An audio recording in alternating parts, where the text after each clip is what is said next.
Welcome back for our discussions. I'm here with Rodrigo Santiago.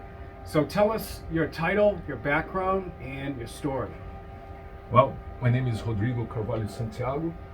I'm a co-chair for International Institute for Astronautical Science, and I've been here in the United States for 7 years working in research.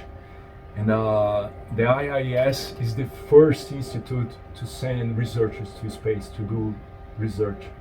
And I'm very proud because the first researcher was Kelly Girard. She used the platform of Virgin Galactic and was successful flight. It was amazing flight with a lot of experiments. And we are following this path for the next flights. So I'm an astronaut candidate too, research and astronaut candidate. And my flight is scheduled for October next year, 25. To go into space. Yes, to go into space. Yep. And what are you going to be doing in space? We have an experiment. I can't tell you too much about it because we signed a lot of NDAs, so it's complicated. But it's something very new for using the cell phones. Okay. Yeah, so like you got 5G, and then maybe 6G down the road and other stuff. Who knows? It's interesting to learn more about technology and advancement. Yeah. Yeah. All our improvements, technological improvements, came from aerospace field, because everything like microwaves, like cell phones, aluminium, and all of these materials and electronics came from, were developed for space. Right.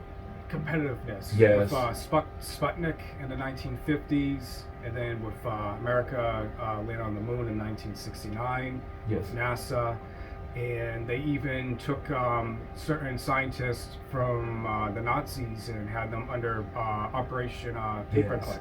Werner von Braun. Yes. He was the first to build the rockets. It was a V2. V2. Yeah, it was modified, the V2 modified. And it was the first rocket in space. It was German, not Yes. America Yes. or Russia.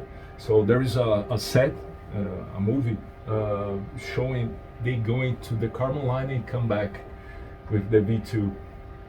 So the first rocket was a German rocket to go to space. Exactly. They had the first technology in guided missiles as well. Yes. Very advanced. Very advanced for that time. Yeah, very advanced. Yeah. Now you have America with NASA, and then you have Elon Musk and Jeff Bezos and Virgin Galactic, Yeah. all that, SpaceX. Richard Branson, yeah. So, Firefly, Sierra Nevada Corporation. You have a lot of players now on Yes. this space race.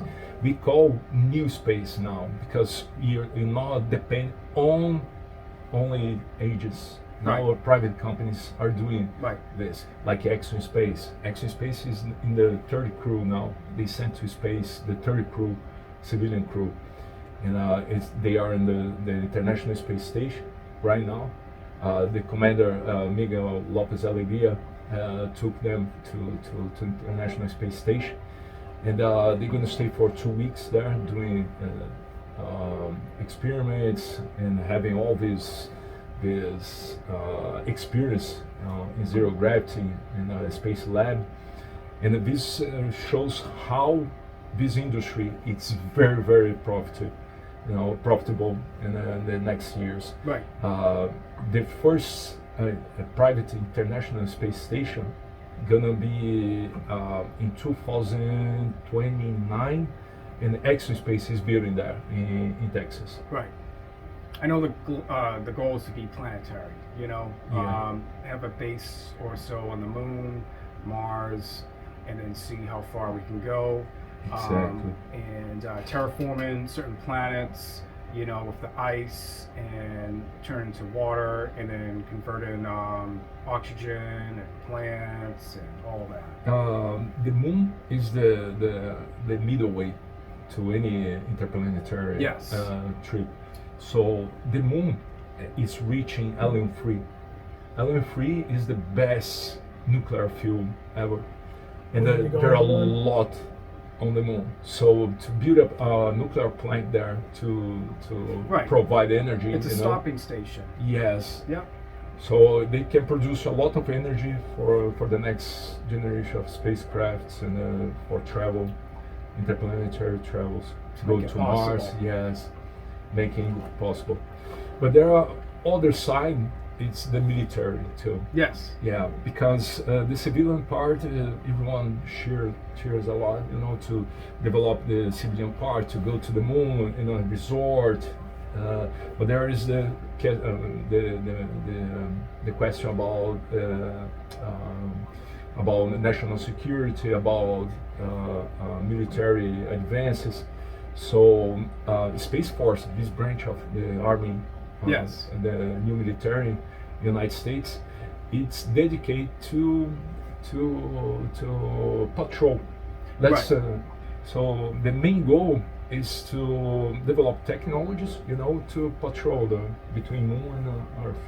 Right. It was initiated during the Trump administration. Yes. So it was the sixth branch of Exactly. the U.S. military. Yeah. In the beginning, everyone was laughing about, was a joke, but now they know how serious is to create, the Space Force, a branch of the Space Force, I and always develop knew the technology. potential.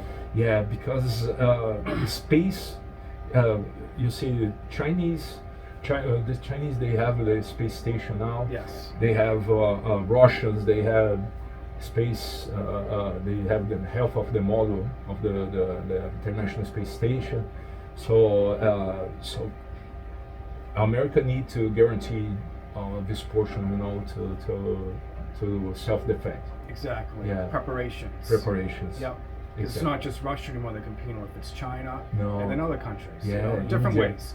Economically, military, and just exploration, advancement, knowledge. Yeah, what we see is all of these developments from civilians, from private companies, Yes. from military. They are improving so much, not only the space exploration, but the life here on Earth too. Yes.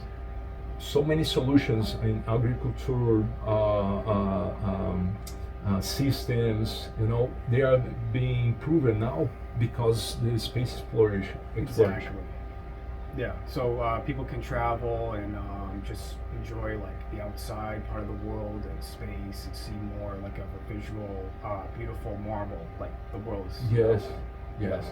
People can inspire other people too. Yeah. Yeah, as tourists or Right. as researcher. Right. And It's it's something very beautiful to see. Right. It's not the sky's the limit anymore. It's space. No, the space, it's space for everyone. Yeah. So I'm a co-chair for Space for All Nations in the International Institute, and we see countries, they have the potential, they have people with skills, but they don't have resource to develop their Right. space agents, their space programs, and this part of our institute help this Funding.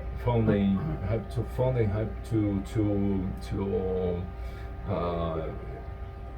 bring these skills, Right. and polish these skills to create these space Craft programs them. and create opportunities for other countries, Yep. to develop their own space programs. Okay. So like tell me your story about like how you trained to like get to like where you started till through your whole career going on. Well, I started 4 years ago, 4 years, almost 5 years ago. I started to train in the basics in the Project Possum. Project Possum was for education, a course for education, but there is a branch for scientists and for students. And my option was for scientists, because this lead the way until the space flight, the research space flight. And I took this path to go as scientist astronaut, to run on this path, and I start to train. So we start with SAT 101, and then it's the basics about all the structure, what we can study, what we can do, the G-force training, epoxy chambers, So it's very complex, the training, but it's very accurate. Uh, it's very similar to the agents training, like NASA or European Space Agency. ESA. Have you been to those? Yes, Okay. both. In Florida and Texas? Florida, yeah, And Texas. yeah, in Texas Right, too. Houston, Yes, and then we're in Florida? Florida Kennedy Space Center. Okay, yeah, so like the headquarters of NASA? Headquarters is Washington. Oh, okay. Yeah. Have you been in that one? Yes, yeah. Okay, so I yeah. received 2 awards last year. And what was those awards? Awards, one for the NASA Space Apps Challenger. My team won with a solution to clean the oceans, the plastic debris on I oceans. saw that, yeah. Yeah, and we won this award, and the award was for a system for to get your information in the stratosphere, Okay, collecting data. collecting data, Mhm. stratosphere, and it's part of the. No one had seen what's going on up there. Yeah, Yeah. it's one of the parts of the atmosphere. It's less studied. You know, we don't know about mesosphere, for example. We don't know much things, Right. but it's very important to study about the consequences of climate changes. Right. And we don't know nothing about this layer of the atmosphere. Right. So mesosphere you reach in rockets, Yeah. you know, because it's carbon and go up. Right. And we need to build platforms to study this. Right. Speaking of that, G-force, like you've actually been in jets. And Yes. talk about that. Yes. I flew, I'm a flight test pilot too, and I flew some jets, and civilian aircrafts too, piston aircrafts, balloon, gliders, and jet fighters. They are very unique because you have that sensation, you know, you can go up and up with a jet fighter. Right. It's a sensation. Everything you feel in a jet fighter, it's unique because all the maneuvers, all the G-force Yep. you receive, you know, like when you see the movies, people, 90G. 90G is 9 times your weight Yeah. on Earth, you know, in a normal gravity. So imagine you are 100, 200 pounds, you know, 90 Gs, you are 1,800 pounds. You know, your weight is 1,800 pounds. So it's something people don't understand, don't have this sensation because we are Well, what's the G-force to take to go to space? normally between 4 and 5. To go and to 5. space, Yeah, average. to go to space. Okay. You know, it's control. You know, when they launch rockets, there is a increase of speed. It's not like a solid fuel, you know, going Right. just Right. like a missile No. or something like that. It's calculated. It is calculating Yeah. in the graduating. You know, Right. increase graduate. Right. Because you're going against gravity. Yeah, exactly. Yep. Exactly. Right. Because too much G, no one resists. No human body. After 9G, 10G, it's almost impossible to survive without consequence or some kind of consequence. And what's the fastest G-force you've gone? 9G. That really? Okay. 9G. Yeah. How'd you feel? Weird. and it's funny fact because it's very funny because you go like Buzz Lightyear. You sit on the Yeah. the Harness. chair, you know. Yeah, you put a harness all over this, and you start to spin. Yes. You know, the central Spiral? for G. Yeah. Yeah. And you're gonna spin. You start to spin, and you think you have that beautiful face, but when you see the cameras, you are totally you know different. Push, stretch. Yeah. Yeah. Yeah. Yeah, but you feel like, oh my gosh, my face is the normal face, you know. Right.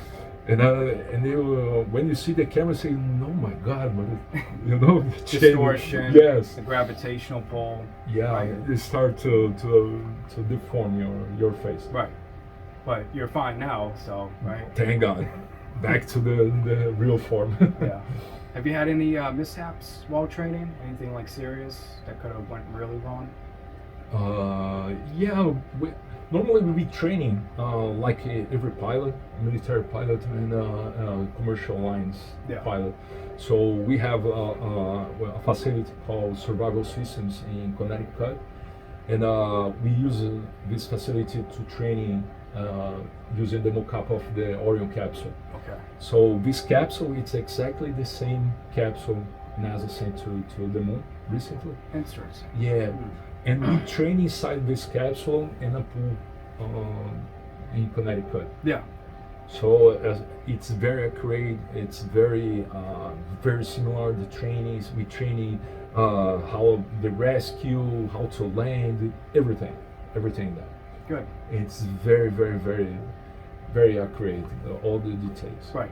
So you're training the water, right? Talk On about water, that. yes. Scuba diving, you have We hours? have these two. We have these two, three. One, it's training a land crash, ocean crash. Okay. So Yeah. the aircraft just go and it's a accident, you know, and it go to the water, and you're training turning upside down Right. the cabin, you know, and you need to leave, you need to escape from the cab. In the Army, we did that with the Humvees. They have a machine to turn over the To turn Humvee out, and then yeah, to climb it's up. exactly but underwater Right. with the name seals. Exactly. And we have this training with the capsule, with the systems, with the rescue, how to the decisions, because it's not only the part, the operational part, but it's the decisions, make decisions too. Right. So we Calculate simulate, decisions. we simulate like you broke your arm. So what are you gonna do? Who leaves first? Who will I take first? You are dead. As yeah. What are you gonna do? Are you gonna, or you or if Was a it- huge injury? What are you gonna do? Are you gonna leave you? Are you gonna take them first? Well, as a team, you try to get the injured one out. Exactly. You know? Exactly. But you need to take some decisions, you Right, know, for calculate. the good of all the crew. Right. For the other The crew. highest probability of the most survivors. Yes, exactly. Right. Or the most important in the mission. Right. If you're military, sometimes you need to Yeah. get rid of this part of the crew because you have a mission to accomplish. Right. And the third part is the underwater training with the suits, the EVA suits. Okay. Extravehicular activity. It's the same suit used by NASA or other agents when you go the spacewalk. Yep. It's the white one, you know. It's Yep. like a mini spaceship, you know. Okay. And they have all the life support, everything Is it like a inside. pod? Sorry? A pod? Yeah, it's like a pod. It's like a pod. It means you have all the resource for between 45 minutes, 1 hour, you know, to survive in space. So that's the point when you need to plan a lot to do any maintenance in International Space Station, because you need to go straight to where you need to fix it, Right. or substitute some panels or something. So you need to go straight because your resource to life support are very low, Right. very low. Yeah. It's very fast. It's like 5 minutes, and it depends on the way you breathe. It's exactly like when you dive, you know. Yeah. It depends the way you breathe. You have to learn how to control it and hold it, and you know. Exactly. Yeah. You need to do calculus all the time. Exactly. Yeah. I found it NASA and on- all these space station programs about calculating. So.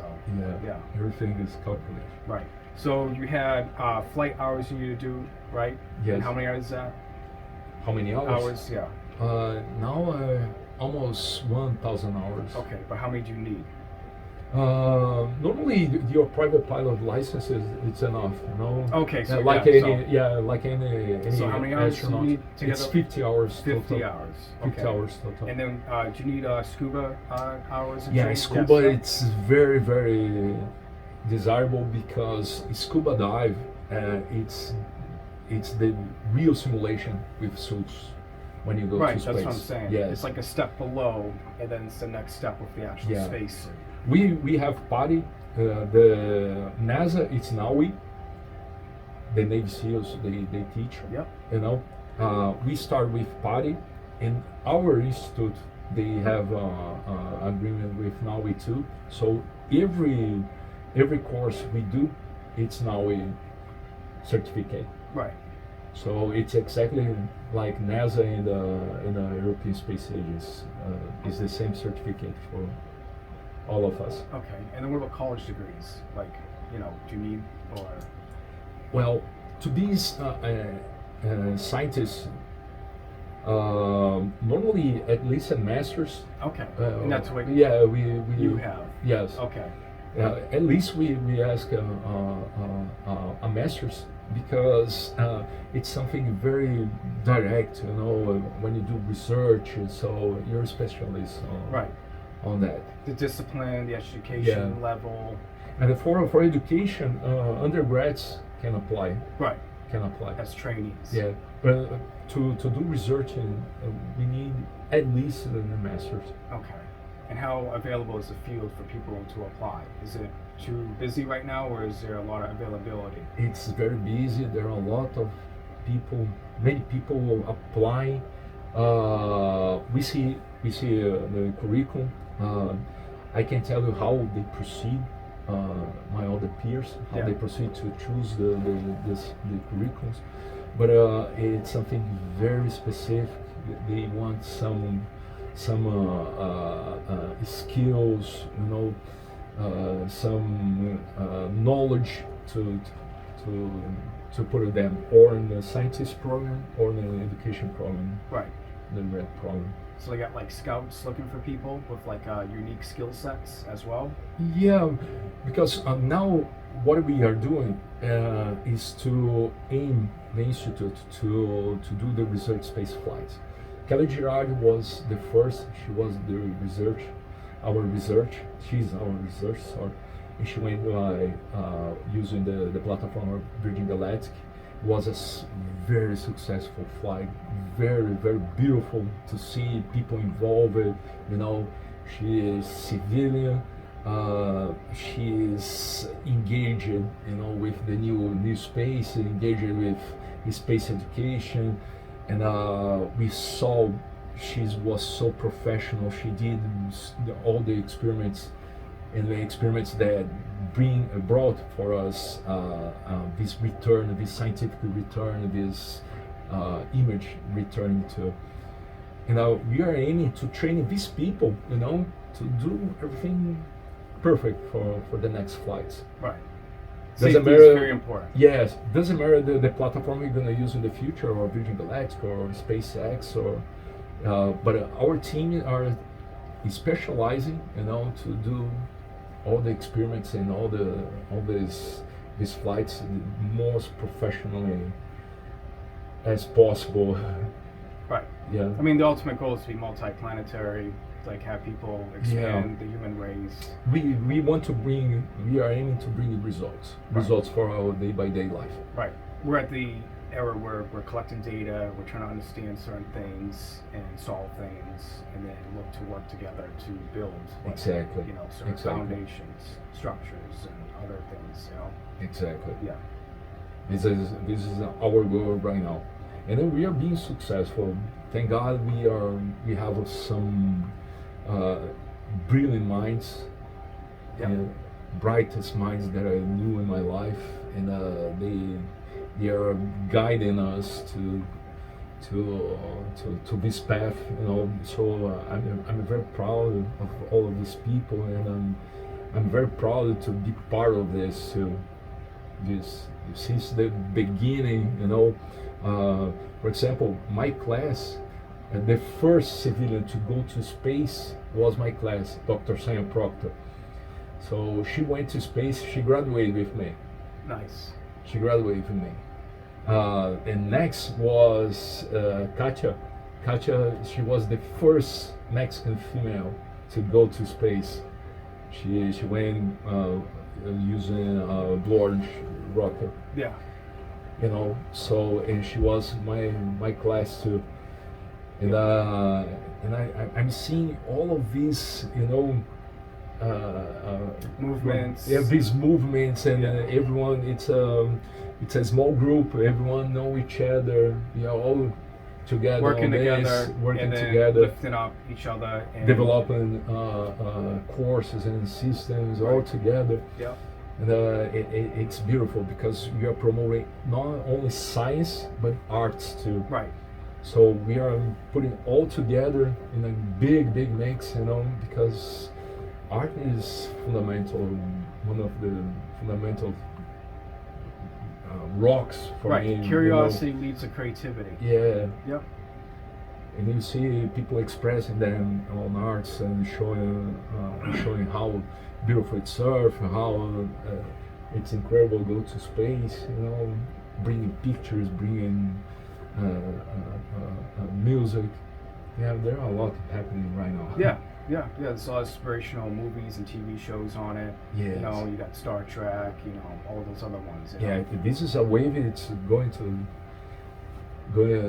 up for the next 5-6 years, going up to. Right. But the movies and shows have motivated people to have the fiction become reality. Yes. Sci-fi into reality. Yeah, they try to inspire because the way to get there, it's very hard. It's something you need to study a lot, work hard. It takes years do to decades. much more than expected from you all the time. And you need to try. Yeah. It's not an easy life. No. It's not an easy But life. you get these results and you're glad, you find these answers, Yes, right?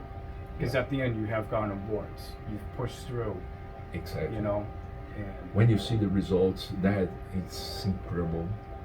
It's incredible when you see the results and see everything you study, everything you pass through, all the obstacles, all the people,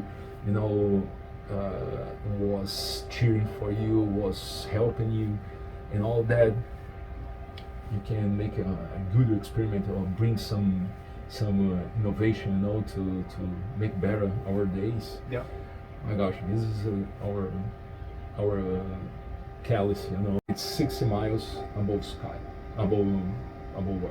yeah, So this is the Karma line. It's an imaginary line, and this is the section between space and Earth. okay, Okay, outer space and atmosphere and Earth. So 100 kilometers, it's considered internationally space. Who pass this line, Yeah. Karma line, is considered astronaut. right, In the United States, the line is 50 miles, 80 kilometers. okay, So if you go to 50 kilometers above, you are considered astronaut in the United States. okay, Okay, but for most of the scientists around the world, when you pass the Armstrong line and go up, you're considered an edge of space, but space because you have the same environment of the space, outer space, yeah, above the Karma line. So you have low pressure, you have the radiation, you have all the problems, Yeah. you have in a space station, for example. right, So these three define the line. Space Perspective, for example, it's a company building balloons to go to edge of space, and they're going to stay for hours in space, more than all they develop all the protocols, for the first contact. So exobiologists, sorry, I forgot the name of the linguists. yes, Yes, linguists, and all of these people working together to develop these protocols. right. Because I know they're sending messages out there of like satellites and maybe other type of devices. Yeah. Radio waves and just other information. Yeah, it's normally it's radio waves and X-ray. Yeah. So you see if there is a pattern, it's a communication. Right. If it's something random, one line, one up, Yeah. down, it's Right. something that happened in the universe. But when it's that you An have a anomaly. cadence and you have a pattern, Yeah. it's communication. Right. Sometimes we can understand what is the communication. Maybe it's a satellite, and we are just receiving our own signal, from Right. deep space. But what we are trying to do is to understand all these frequencies, to build a receiver for all of this, because we don't understand the technology sending. Right. So maybe they are sending like a TV image 100 years ago. A TV Right. image is coming from space, and no one could understand. Right. But we have the parabolic. We're trying to find a proper path of communication. Exactly, and the proper hardware to do that. Right. Decode, translate, and just interact. Exactly. Yeah. Exactly. Do you think it's a good idea? Yeah, it's a good idea. We need to be Yeah, prepared. we need to. We don't know if something like this happen, a first contact or appear. We need to be prepared. We need Right. to know how to proceed. Right. I It's- think we need more research and study, advancement in technology before we take that step. Yeah. Yeah. What do you think? We are Inevitably we are, but just more time we need to study it, I see there are a lot of groups. They do this kind of studies. They see archaeologists, they do research and investigate. Exactly. Investigate. Right. Not jump right into something. Exactly. Yeah. Because you can't have a budget just with the speculations. Right. If you have something very trustable, or something very real, concrete, of course they're gonna put all the budget. Well, within this next decade to 100 or so years, they're worried about asteroid impact. So they're building these satellites that are trying to crash into the asteroids to deter them from calculative impact. Right. Do you know about that? Yes. Yeah. Its operation very, very, very expensive. Right. Very expensive. You need a lot of people, a lot of resource. It's nothing so easy to create. Not here on Earth. Maybe if you have a base on. That's what I was saying. That's another incentive. Yeah. If you have a moon or an Mars. Yep. Maybe it's easy to create this net, and you. Right. And you With the observe, resources and just different options. Yeah, but Yeah. to send a satellite, to with a nuclear bomb, for example, to pulverize an asteroid. It's not the way to go. Yeah, it's complicated because you don't know if that gonna be worse. You have two parts. Or One more. part is coming straight to Earth or straight to the moon. Now you have more to worry about. Yeah, and then I think gravitational distortion, if you move it with like some other type of object, is a Yes. good strategy. Gravitational lens. It's the way we observe the bodies, celestial bodies. We have all of this. When one body, celestial body, passes from the other, Yeah. all this gravitation, all this deformation of the image, we know exactly if an exoplanet, what is composed, carbon, or there is Right. water, so we can check all of this, and to use that to reach an asteroid, it's like a nail, it's a little nail. Yeah. A needle in a haystack kind Needle. of thing? It's like Yeah. a needle, It's very, very hard. Yeah. It's very hard. But I trust, that science will prevail and solve these Yeah. problems eventually. I hope the artificial intelligence could be used for that, Yes. to improve more the calculations. You're saying AI? Yeah. Yes. Yeah. Artificial intelligence, I think, should be used for that. Right. Should be used for that. As long as it's not hacked or override itself. Yes, exactly. That's another thing, it's dark waters, but as long as we can monitor it and it can help us solve calculations that we're trying to solve, I'm for it. Yes, and I'm a director for AI in the University of the People. Okay. And we have platforms, for business. We have business intelligence. We have for unmanned aircrafts or boats. We are doing all these autonomous vehicles.